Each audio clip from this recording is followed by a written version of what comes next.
The counselors who have joined us, Counselors Clark and O'Quinn, thank you very much. As far as the adoption of the agenda, we have the various items that are listed on the agenda this afternoon. So if I could just get a motion for the adoption of the agenda as printed. All those in favor? Thank you. So the agenda is adopted. We do not have any minutes from this meeting since this is our first meeting.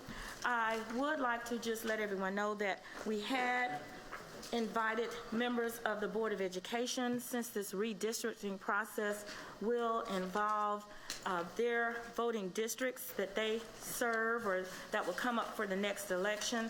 And I do know that today is the virtual program funeralizing the student from Winona.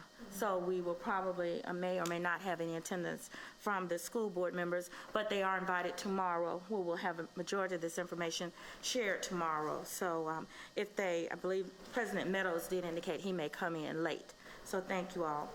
The purpose of our committee meeting today is again to outline the steps and the process that we would take to go through the redistricting process of setting the boundary maps for our 9 districts. We do have several people that are included in this meeting to bring forth that information. First, we have the Office of the City Attorney, Attorney Julie Bernard, who will give us background information on this process, why we have this process, and what those guidelines will be as we go forward. And Attorney Bernard is on the phone. And so, Attorney Bernard, if you could give us a report at this time, thank you. You can. I'm having to turn up the volume to hear y'all. When the council, when the city voted to go to single-member districts in 1989, an ordinance was adopted. Hold on one second. It's more important that we hear her than it be over there. So can we just put that on a speakerphone close by? Do we not have a speakerphone? Hold on, just give her a chance. Yes. But I mean, like, does IT not have a speakerphone? We have this phone. She's been using that at work during council meetings. Correct.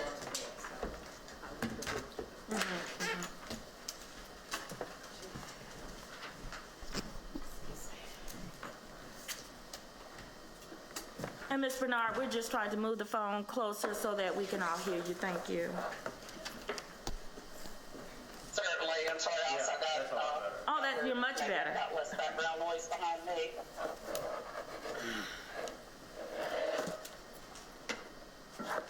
Don't need to hold on.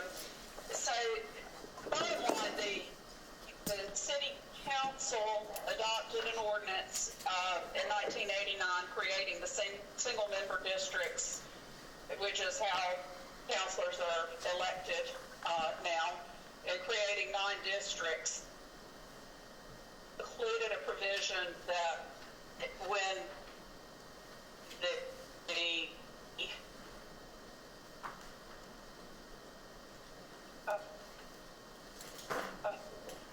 She's going in and out. Her internet. when the It's her connection. It's her connection. Back to speakerphone. Does IT have a speakerphone or anything?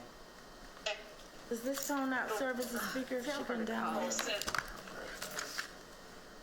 What about this particular phone? Is there a way for you to call the Yes. 26. Her number was to call her. Did you hear that? Kim, he's giving the phone number. Yeah. What is it? 254-2690 on the day of it. Okay. 254-2690.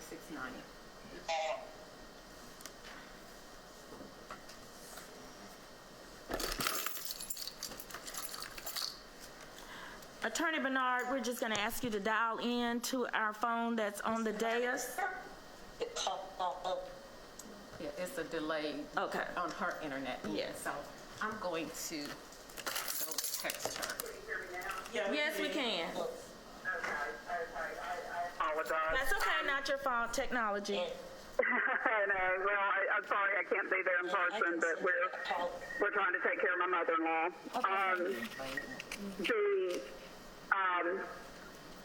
I think I started explaining about the ordinance that was adopted in 1989 to create the single-member districts. That ordinance also provided that when the federal decennial census showed a change in the city's population and showed a shift in population between the existing districts, that the council would consider redrawing those district lines. And the reason behind that has come down through case law to support a one person, one vote. You often hear, dilution of voting. If you've got unequal districts, the weight of one person's vote in a smaller district bears a heavier weight than if you've got a very large district. So the goal is to try to get the population between districts as balanced as possible. And so that's the primary thing that's driving this, is to be sure that we get that. I know that the consultant, Dr. Creighton, has some principles that he will use and can explain and how that's worked through to deal with some other principles that have been of concern through litigation over district lines. So does that answer? Yes, thank you. Thank you, Attorney, for that overview and pretty much why we're here and why we're going through that process. Councilors, did you all have any questions regarding sort of the ordinance that affects this process and anything regarding the procedural part of the ordinance and following that? Yeah, Yes, go ahead. What percentage do we have to be in? Do they have to be equal to be in compliance with case law? Okay, the general rule of thumb that I have seen is if it's more than 10% difference, then it's, not presumed to be balanced. If it's less than 10%, there is a presumption, but I believe the documents I've seen is to try to get it within 5%. The 10% is kind of currently the rule of thumb, but from what I read, it's still kind of questionable. So the 5% is probably a better goal. And thank you. And I did see somewhere in reading there was a 5% standard deviation. So Dr. Creighton will also have that question and get him to clarify that when he makes his presentation. Thank you. Any other questions for Attorney Bernard? Thank you very much, Attorney Bernard. We'll move next to a report by the City Clerk. The City Clerk is a part of this process, and there's certain certification of the maps and results that we would have to certify with the clerk. And so our Deputy Clerk, Ms. Dees, is going to bring that information forward. Thank you. Yes, ma'am, if you'll go to the podium.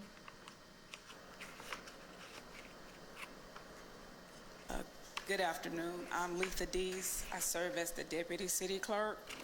Our role is just sort of simple. What we would do, once you all have developed your ordinance, that ordinance will go on the agenda to set a public hearing. So we're responsible for making sure that's placed on the agenda, setting a public hearing. We will have the notice published in the paper saying that you will be having a public hearing on the redistricting. Once the council has adopted the ordinance, then we make sure that that ordinance is filed with Jefferson County, the Judge of Probate of Jefferson County, as well as the Judge of Probate of Shelby County, since a portion of Birmingham resides in Shelby County. And that's just basically our role in the whole process. Thank you. Any questions for Deputy Clerk? Okay. Thank you, Ms. Dees. We appreciate you. Next, we'll have Ms. Katrina Thomas. We will have utilization of information from our planning, engineering, and permits, and this regards some of the GIS and the current files and imaging of those files. So Ms. Thomas will give us that information. Thank you, Ms. Thomas. Good afternoon, everyone. Again, Katrina Thomas. I serve as Director of Planning, Engineering, and Permits, and our role is to provide mapping support services to this effort. We will not make any decisions regarding the actual redistricting, but our GIS team will make sure that we have the data sets and that those data sets align with our geographic boundaries, and that's before that information is submitted to the Department of Justice to ensure that it aligns with all of our boundaries. And Thank so you. that's our primary role. Do have some questions, but I'll allow the committee to ask the first questions. Do you have any questions? And I think I see Dr. Quinn has some. Yes, just out of curiosity, do you guys have the ability to produce heat maps of the population just to show us, where the clusters are? Should, yes. We have all the census tract boundaries and all the census information, so we should be able to produce that information. That would be helpful, I think. Thank you. And we do have in front of us, we have two maps that have already, current maps that show the current district boundaries, and there are plans to make those available to the public. PIO will be working with us to show current mapping, and then once the redistricting process takes place, how we will overlay that information onto the current maps. And what is the capability, or does there take a lot of technology, or is that just, how would that work?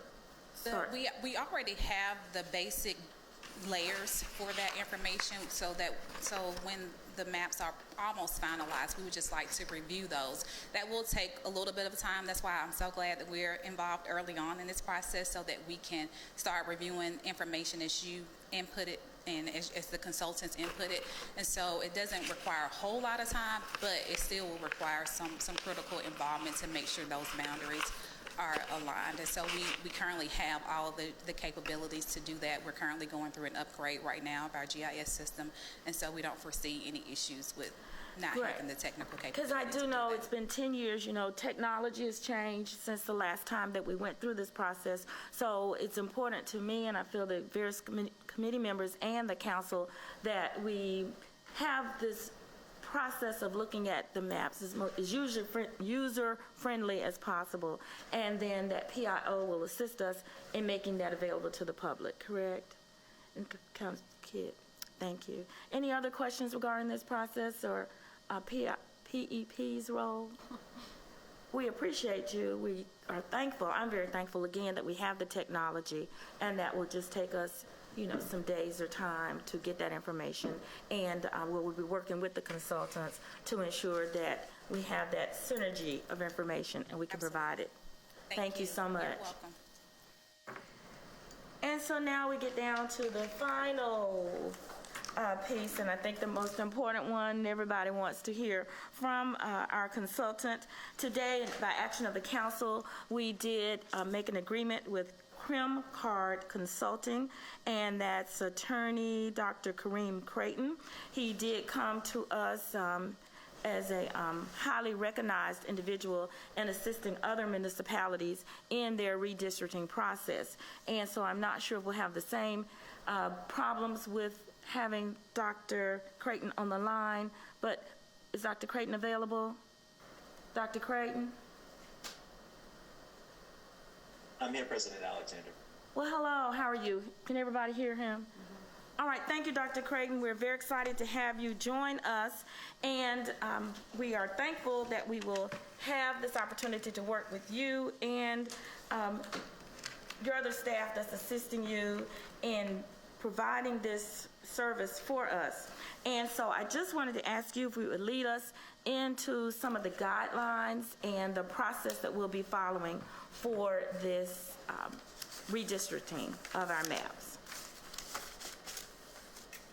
Yes, ma'am. And if I might take just a moment of personal privilege to thank you and the members of the council who have agreed to work with me in this project. And also, I wanted to just say, for those who haven't had an opportunity to meet before now, I look forward to speaking to you.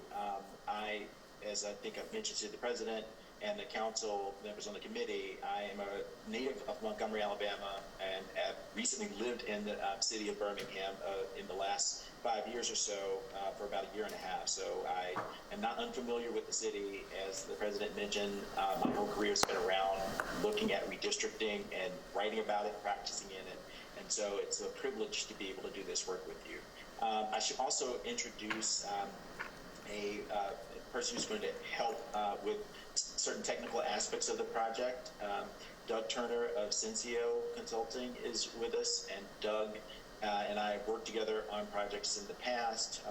As you mentioned, I've worked at every level of redistricting there is, and Doug is a resident of Birmingham and knows the city exceptionally well. So we'll be working in tandem on aspects of this project to get this plan for you all adopted, that one you can be proud of and that the city can be excited about. To your point, Madam President, the guidelines are in fact the first step of this.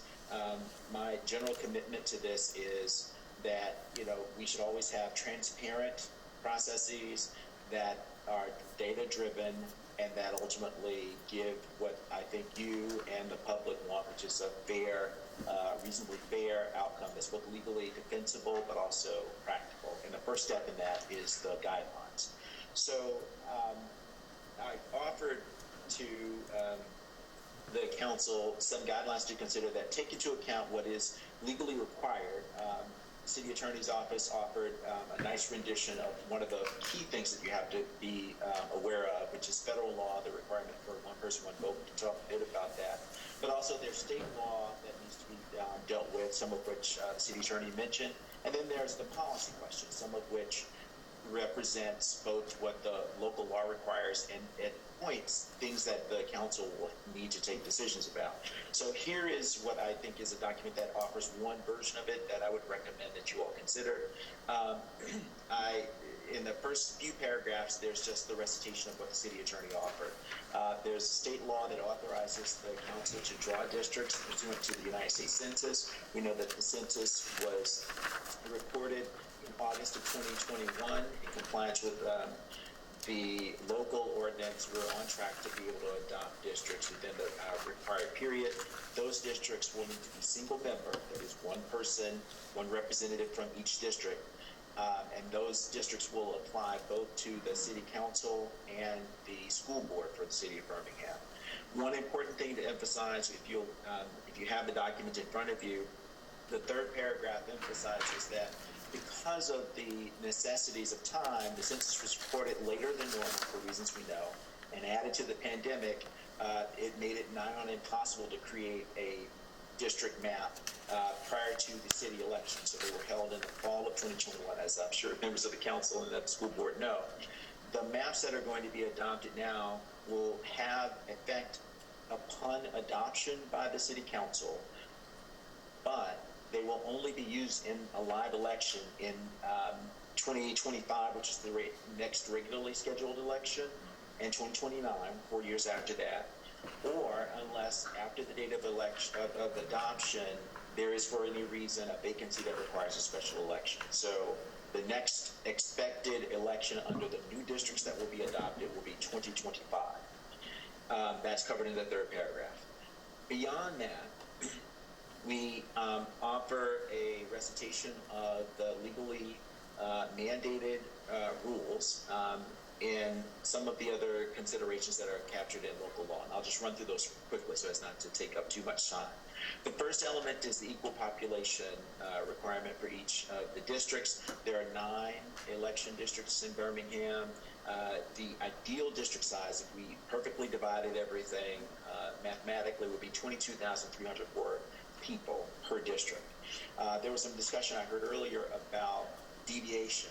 The law allows, at least at the local level, some differences to exist so that it's not required that it be exactly 22,304 persons. Generally speaking, the city attorney is absolutely right. The band of deviation that's permitted usually, and this isn't a rule, it's more of a standard, is about 10%. Now, in the business, we typically interpret that to mean 10% is the sort of whole number, which is sort of the absolute figure on average. So when we say 10%, what we actually mean district by district is that you can deviate 5% above or 5% below the ideal district size. So this is commonly one of those things that comes up in the conversation, but the 10% rule is captured in clause 1 or part 1 of the guidelines, which says that districts can be as high as 5% above the ideal district size or 5% below. And we'll talk soon about what the map currently shows, but there's several districts that at the moment are beyond that 5% deviation level. So we'll definitely need to do some adjustments at the very least to deal with the mathematic consideration. But the standard here from local ordinance is that the districts be as nearly as reasonable to the same population. I would recommend that we take the 10% or plus or minus 5% as sort of the detail-oriented version of what that means in practice. The second element, compliance with law. What we're setting out to do is create a district map that is legally defensible. One of the key considerations, particularly in our state of Alabama, my home state or current state, is compliance with the Voting Rights Act. And that is a rule that remains on the books insofar as it guarantees that districts shall not dilute votes. And you think about that in terms of race, so that the law requires that no racial group be unduly diluted in creating election districts. So that basically means in practice, you can't sandwich tons of one particular group in one district when they could be in multiple districts. But likewise, you can't so disperse the population so that they can't have a reasonable opportunity to elect their preferred candidate. That's the language that comes from the Act. That possibility isn't present in any district. So, for example, if I've got, let's say, 3 districts and I've dispersed a particular population that's identifiable by race so that they are, let's say, 30% in each one of those districts, and we have a history, if we can show, and we can talk about that, if there's a history of polarized voting, and federal law would generally predict that in none of those districts where that group is 30%, that they'd have an opportunity to elect a candidate. We want to avoid that by exploring ways to assure that that political power is at least afforded some level of opportunity. The third and fourth, I'm going to group together contiguity and compactness. Those are traditional redistricting principles that courts have always talked about. They essentially are assurances that for contiguity's purposes, that you don't have an island. You don't create a district where one part of the district is, say, in the northwest part of the city, and there's a big gap between the whole district and a little island in the, say, southeast part of the district. You can't do that. So what we are committing to do is create districts that are whole. You basically can draw a pencil without lifting the pencil off the paper, metaphorically, to create the district. Similarly, so for compactness. There are standard measures of assuring that districts don't go sprawling out. You've heard when most people talk about gerrymanders, these ridiculous shapes that nobody can quite identify. You wouldn't have learned it in kindergarten. Compactness is a standard that prevents that. Now, in both of these circumstances, though, we take into account the fact that we have a city that isn't perfectly shaped either. So we want to take into account both contiguity and compactness, knowing that we have city boundaries that look a certain way. But we don't want to make it more, let's say, irregular in terms of shape than the city already might be. And then the last consideration, actually there are 2 more. The fifth consideration is communities of interest. And this gets us to some of the more policy-oriented things. We've now talked about sort of the legally required elements. The communities of interest consideration is just to say, as we think about how to draw the districts, even if we comply with the existing law, we're going to do it in a way that takes account of where people associate. That is, how people share common cultural, economic, or social considerations. And we call those generally in the business the community of interest. In Birmingham, as I know you all know, neighborhoods are one example of community of interest, so it's listed here in the guidelines. as one possible way in which we'll try to keep attention as we draw districts, which doesn't guarantee that every one of these communities of interest is going to be kept whole. But it is to say, when we can, we'll try to group communities of interest together. And we'll explicitly enlist public input to give us some indication of maybe the kinds of communities of interest that are important, because in some places one kind of community of interest might be more relevant than another, so we want to be sensitive to that in the public input phase. And then finally, this consideration about maintaining district representation, in part because we just had a citywide election. We think it is important, and I would recommend to the council, that we shape districts in a way that maintains representation in each one of the election districts. Sometimes it happens that because of wide population shifts, that districts may be created that creates an open seat, which probably also means that existing incumbents are grouped together. We think to avoid the complications that come up with either having a special election or figuring out who represents what area, we'll assure to the extent that we can, if it's possible to do without violating one of the other considerations, we'll try to craft district maps where each district has one council member and one member of the school board. The one thing to emphasize here is that that won't drive the consideration, but it will be informing how we do the work. And in furtherance of that, we'll take into account among the information that we use to draw these maps, the current locations of city council members and school board members. And I think that actually summarizes all of the guidelines. I hope I haven't gone too long, but I'm more than happy to clarify or answer any questions. No, you haven't. Thank you very much. These guidelines are very important to us, and it also has helped me, I don't know if other members of the council, as far as the general provisions for this process. Councilors, do you have any questions for Dr. Creighton regarding these guidelines? And know we're looking at a draft that has this information that he was speaking from. Any questions to Dr. Creighton at this time? I do want to ask members of the committee for consideration that out of committee, we do have a vote to accept these guidelines as our adopted process. I have a question then, if we're going to adopt these. Is how this makes it the 5% deviation of the ideal district size of 22,304 persons extremely constraining and specific? Is there any way that we could have any leeway on that? Dr. Creighton, did you hear that question? I did. I would recommend, just to emphasize, it's plus or minus 5. So you combine them, you have a 10% level of deviation. That's essentially where the courts have generally endorsed local plans. You're right, it's not a hard and fast absolute rule, but I think for the sake of having a plan that you can be confident won't be challenged successfully on that topic, staying within plus or minus 5 is a reasonable approach. But you're right, there are some instances, I guess if we get to the moment where there's an important principle that might require that, I think it would be important to document it and then consider, and again, this is ultimately your choice, I should also emphasize. My job is to recommend and give you my best advice.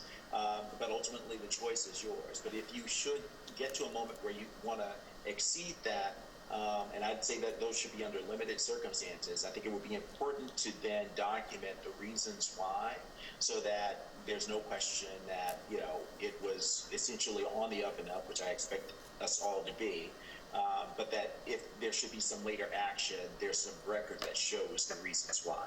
Okay, I just wanted to, so this is a proposed guidelines for you guys to go off of anyway, so that's fine. I just wanted to, if it's like, if there's 10 extra households in a district because that's the way that the land masses fall, I want to make sure that there might be 10 extra houses or whatever. But anyway, yeah, I'm good. Thank you. So, motion. Second. All those in favor, please say aye. Aye. Aye. Thank you. So then we will present this as part of our report tomorrow for committee to hold that the redistricting committee has recommended that we go and use these guidelines. Thank you so much for leading us through that, Dr. Creighton. Next on our agenda, and we'll be calling on you to continue this, is presentation of the population data maps.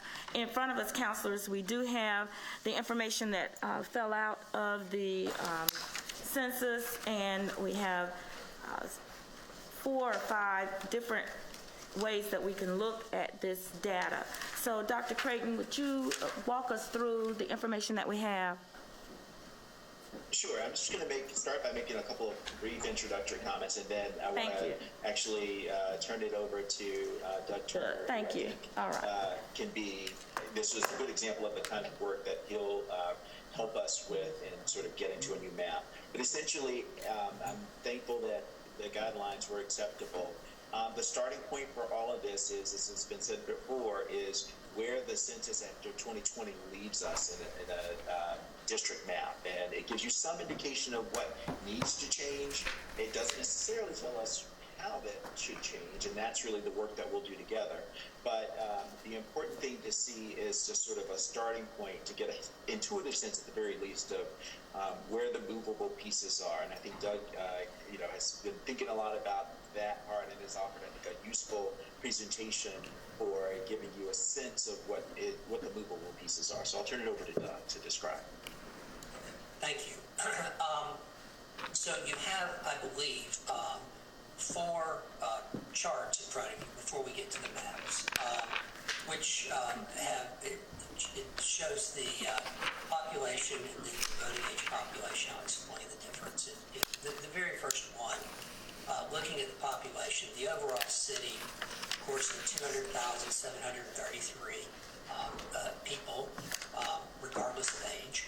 And as Dr. Creighton suggested, the ideal population for any district, 22,304. So what we did there, the smallest individual geographic component of any geography in the country, for census purposes, is called a block. And we have probably a couple 100,000 blocks in the state of Alabama. Every square inch is in one and only one block.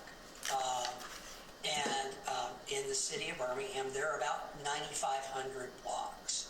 So we went through using the current boundaries and allocated each of those 9,500 blocks. Now, it's I would say a 98% perfect exercise. There are some blocks for the 2020 census that were split between 2 districts. Many of those along highways where there was no population at all. So this is as close to as close as one can come, because the old districts were drawn on 2010 geography, and they do make some changes each year. When we draw new districts, or as we draw new districts, we'll use the blocks for the current 2020 census, so that they will be very well defined. Going back to the earlier comment about the GIS system and all those will be defined. But in doing that, just to go to the first page here, it shows each of the 9 districts, the total population, and this is anyone as of April 1, 2020. That's the date. And then it shows the ideal population, the excess or deficit from ideal, and then that the real column there is target deviation. So if we're looking at the right one, District 1, for example, is 109.9% of the ideal population. So that's beyond the plus or minus 5%. This sheet runs through the race. This divides race, and then race without regard to ethnicity.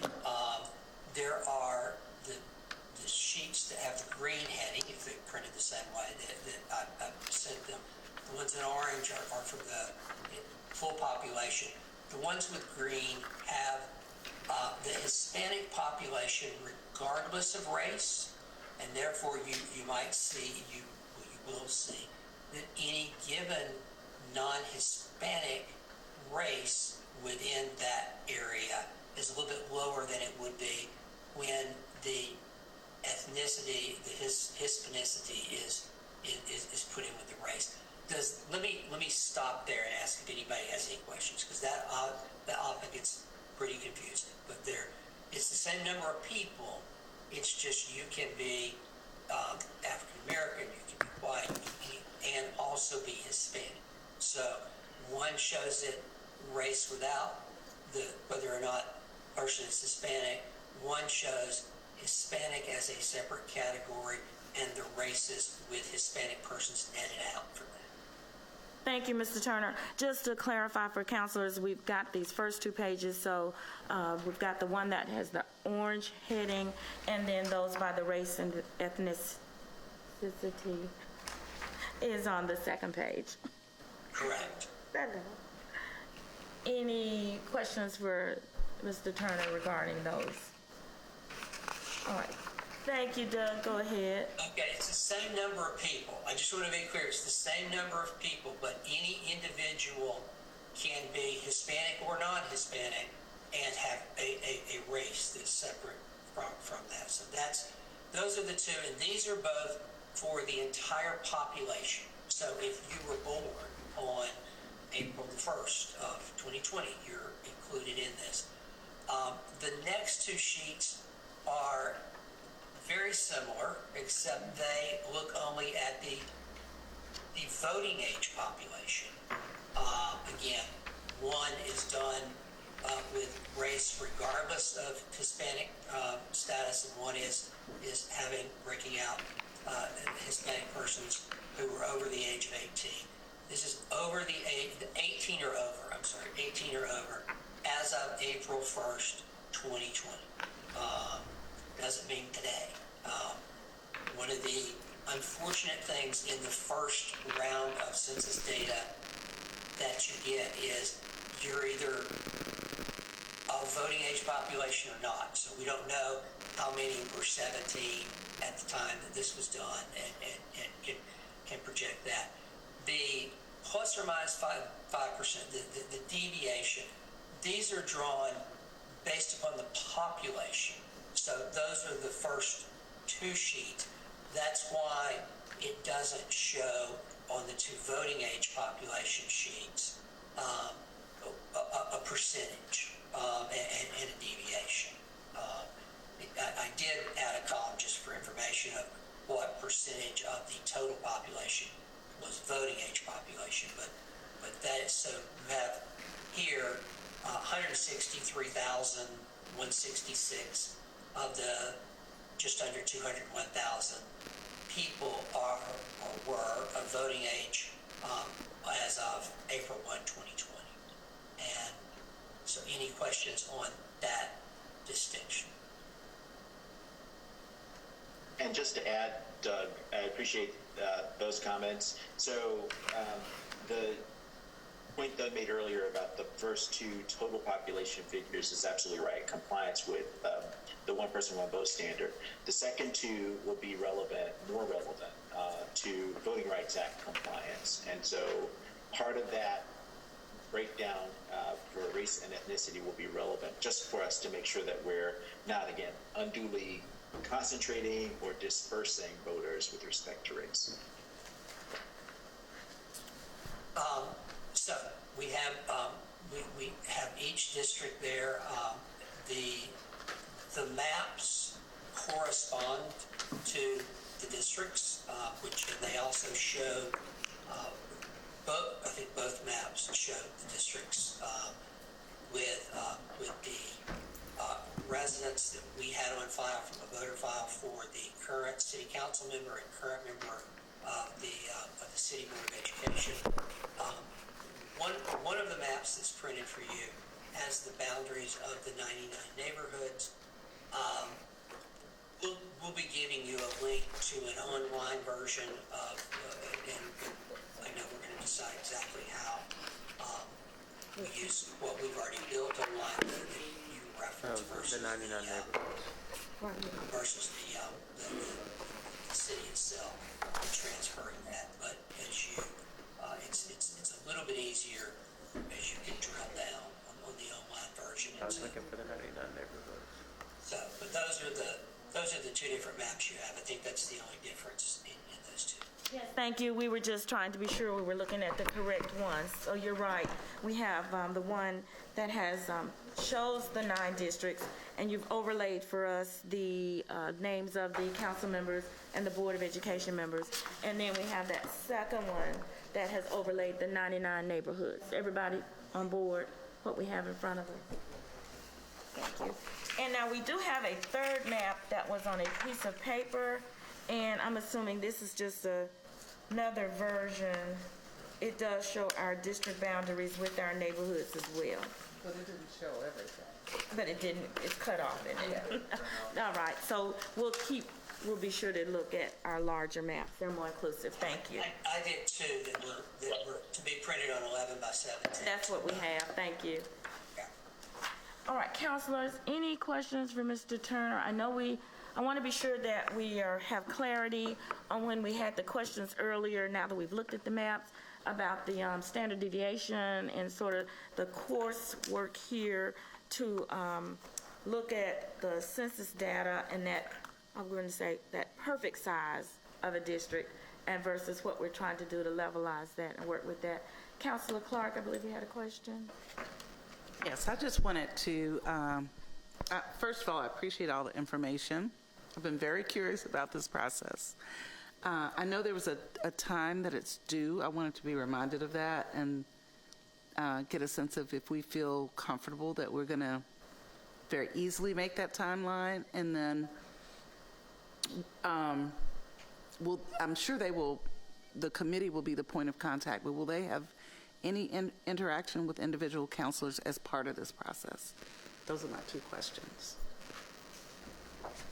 Dr. Creighton, if you will just outline again as we go through these guidelines. I think they're trying to be sure I got both of your questions. One, the timeline.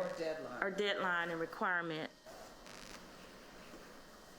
So as to that question, I can answer. Our understanding, and I've reviewed the local ordinance, is that we should work off of a deadline of February 12th to have a plan presented for the purpose of the council doing its work to consider finally whether to approve it or not. With that amount of time, I am confident, having now spoken to the actors involved in this, and having done a few of these, that this kind of work can be done in a reasonable amount of time. There are some questions, just how much process to do, which I think really goes to the second question. I'm open to, interact with individual members of the council to talk through, movable pieces again, and maybe how some of the policies should or shouldn't play out in the crafting of districts. But our intention is, prior to February 12th, to have a few working sessions with members, to have at least one, I think, public engagement where we get public feedback in addition to things that might be submitted, and then at least one draft to allow people to interact and give us some feedback about whether the map makes sense and if there need to be some adjustments. So if we're working on February 12th, I'm confident that we can have a solid draft ready for council consideration by then. Thank you, Dr. Creighton. That is the understanding of the council, is that that February 12th, that is information we received from the Office of the City Attorney and looking back at the ordinances that we're operating under. And the committee will be, again, using the guidelines and the process that we'll be following to ensure we have those conversations as we proceed with how we process the map and gaining that input from counselors. Any other questions? Yes, Mr. Woods. Thank you, Madam President. Yes, sir. Or Madam Chair. Chair. But a couple things. One, just would encourage you guys to verify addresses for counselors and board members. 2, are you going to prepare one map for consideration or multiple maps? So, in response, we will certainly circle back. I think we took what was publicly available about locations of the current members. If that needs to change, of course, we can do that. We want to be accurate. As to the second question, and I confess I've now forgotten it. It was, could you remind me, please, of the question? And what was your other question? What was your other question, Councilman? Are you going to prepare multiple maps for consideration, or are you going to prepare one map for consideration in regard to that February 12th date? Right, so I think we'll need to work with the committee to kind of figure out what makes the most sense. But my expectation is that it'll be iterative in that we may go through a couple of versions before we get to the February 12th mapping proposal. But my understanding is that we are aiming towards having one map that enjoys the approval of the committee. But again, I'm really wanting to defer to Yes. Chair. Thank you. Yes, Councilor Woods, the committee is something that we are proposing is that we have one map that we would present and not have multiple versions of the map. And so through the work of the committee, we would have the one map. Yes, sir, Dr. O'Quinn. I would just encourage you guys to definitely talk to each of the counselors, because I think each of us are aware of instances where, say, a neighborhood is split between 2 districts, and, you know, we can very specifically point out the geographic areas where that occurs. So, you know, again, I don't think those are details that, you know, would be necessarily easy to recognize, but for us, you know, since we deal with it every day, you know, I know I personally can give 2 or 3 examples of that type of situation. So again, I encourage you guys to reach out to us and help you identify those areas. I agree, and I'm looking at my council members. I think we all agree, especially of those of us who share particular neighborhoods, and it may just be one street that now is part of one neighborhood versus another. And just, again, without talking much about the process, as far as those situations do occur. And so we would want to get comment and feedback from those particular counselors as to how that affects them and how that could affect the district. Any comments? I think my comment is that we're going to have to look at consolidation, whether your district is negative 10% or like mine 20% more larger. Like, we're going to have to look at consolidation in the way that it makes sense. And I think that since we operate off the 99 neighborhood program in terms of going to the meetings and all that kind of stuff, you know, I think we're going to have to work within that for sure, whether we consolidate in either direction, depending on what district looks like. I'll also say that this is where the online, I mean, when you print a map, you're limited by, you know, geography, white space there. So the smaller, and 11 by 17 is a little bit bigger than normal, but as you look at the online version, I mean, you really can get down to the street level, so it's much easier to tell where neighborhoods are split and where the majority of a particular neighborhood is in one district versus the other. That's just the size of the print, unfortunately. Thank you. Councilor Clark, did I see you had a question? Yeah, I had a question of Councilor Hunter Williams about what he means about consolidation. Are you saying of neighborhood associations, or No. what are you saying No, about we're going to have to do consolidation? Some people have to consolidate their districts down significantly in terms of size and population. Oh, I see. And so it's not going to make sense to add on like 9 new neighborhoods and just get a street, you know, in 9 different neighborhoods. It's going to make, and some people need to gain whatever, a considerable amount, whether it be 5 or 10% as well. So it's not going to make sense for the people that need to gain it to gain a splattering of neighborhoods. I think we need to think about this in a consolidated neighborhood sense. Like, does it make sense, to Councilor O'Quinn's point, to have one street in one neighborhood or not? I think that we need to look at this as ownership of whole neighborhoods. Yeah, and I agree. I think that would be desired, the whole districts. But as he sort of stated, it informs the process. It didn't really dictate. I guess to the extent it can be achieved, they will pursue it.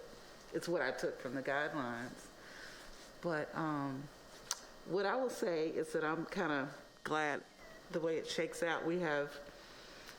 Our committee consists of one person whose district is within the guidelines, one that's, accretive, needs more, and one that needs less. So it's a very balanced committee. So we got somebody in every situation on the committee. Well, thank you.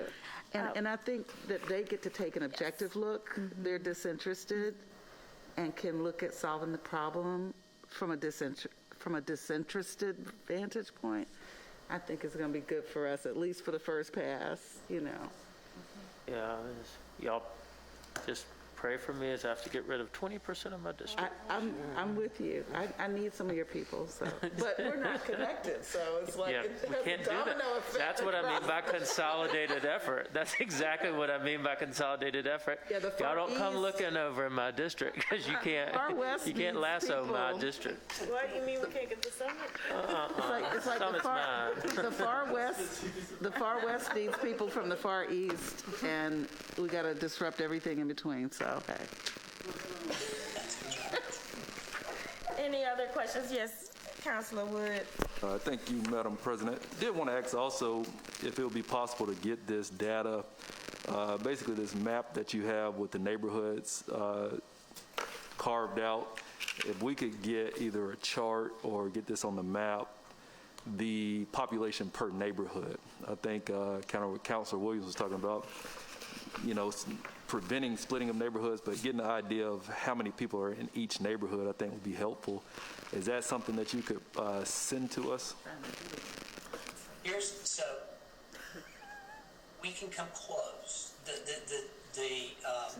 Just as there were areas, districts that I guess it's by census, right? current geography, the neighborhoods, the boundaries obviously are even older, I suspect, than the 2010 geography. And so it's to the extent that we only have the number of people and those counts for a given block. Okay, I mean, you can't divide a block, but it's so to the extent we can close to fit, and sometimes it'll be perfect, but close to fit a neighborhood, or blocks within a neighborhood, yes. Where the neighborhoods don't conform to 2020 geography, to the 9,500 blocks, basically, there's an estimate, and some of those estimates will be just a little off. Some of them could be, pretty substantial, but we can allocate the blocks as best as possible to the neighborhoods. Does that make sense? Yeah. I mean, anything you could do, even if you were able to kind of call out what the variation was, but as close as we can get that would be appreciated, just for to be aware of. Yeah, there's just you can't split a block in terms of I mean, if you did, we have no idea what that population is, or what it looks like. So we'll see how closely they conform to that geography and see how well we can do that. Thank you. Thank you very much. Any other questions or comments? We want to thank you, Dr. Creighton and Mr. Turner. We feel like we're in good hands as far as the expertise that we have selected for this process, and you've made this first meeting very informational for us and give us some great steps forward. And so we do want to thank you, and we'll continue to work with you. Just counselors, to let you all know, we will make a presentation of this information to the committee of the whole, even though I almost got the whole committee here today. We could have had the meeting all at one time, but we will share this information maybe in another format or on the I won't say condensation, but that's not right. That sounds like a scientific term. Condensation, but condensed method. That's how we get committed. That's right. Well, thank you. We do not have any old business, so I will ask for, thank you. Second. All in favor say aye. Aye. Thank you all. We appreciate everyone for your participation today.